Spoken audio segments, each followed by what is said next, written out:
Pretty much every single review of the new iPad Pro ends up on one point. It's that it's great, but it can't replace a laptop. But I think that is wrong. Well, at least kinda.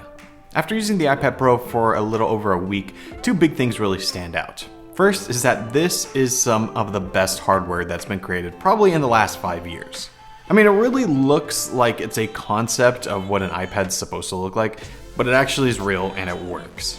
It's thin, it is light, the small bezels make it feel like you're just holding a screen. This is kind of what everyone wanted from an iPad, but it's like finally here. There are still excellent speakers all around. The lack of a home button while in the era of iPhone X gestures, I think makes more sense than keeping around the old home button, and I like that it is now cohesive across devices. Face ID is here, which works in any orientation, and it actually does work. I have found it to work better than on my iPhone XS, and I'm not missing Touch ID here either. Battery life is still great, even though you are getting a slimmer iPad. The addition of USB-C in my experience hasn't really made too much of a difference yet, although I can see that in the future being a big deal. And the A12X Bionic chip inside gives you that much more headroom compared to the older chip. Honestly, in day-to-day use, I haven't really noticed a difference, but it gives you that headroom for future-proofing.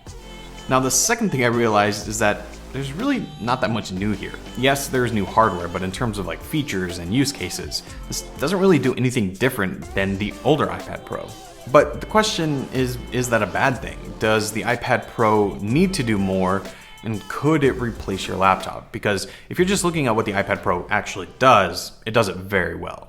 Well, it really depends on how you look at it. Yes, it probably should do more, and that's mainly just because it obviously can do more. It's such a powerful piece of hardware that there's so much more that it could do. And could it replace your laptop? Well, that really depends.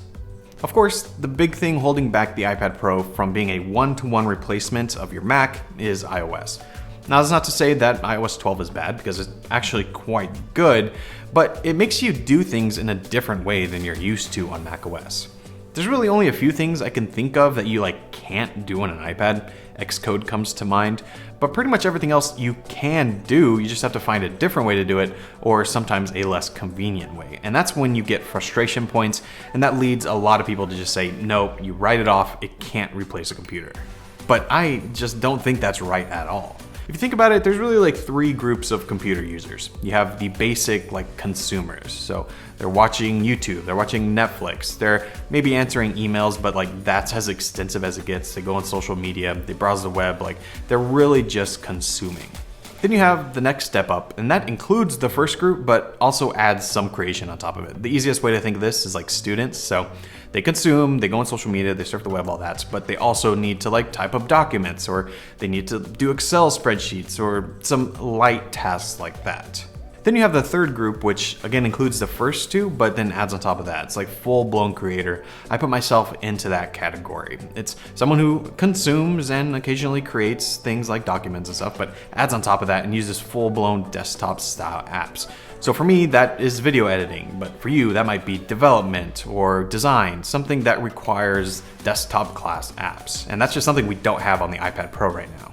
So when you're looking to replace a computer, it's not a yes or no answer. It really depends what you are looking for.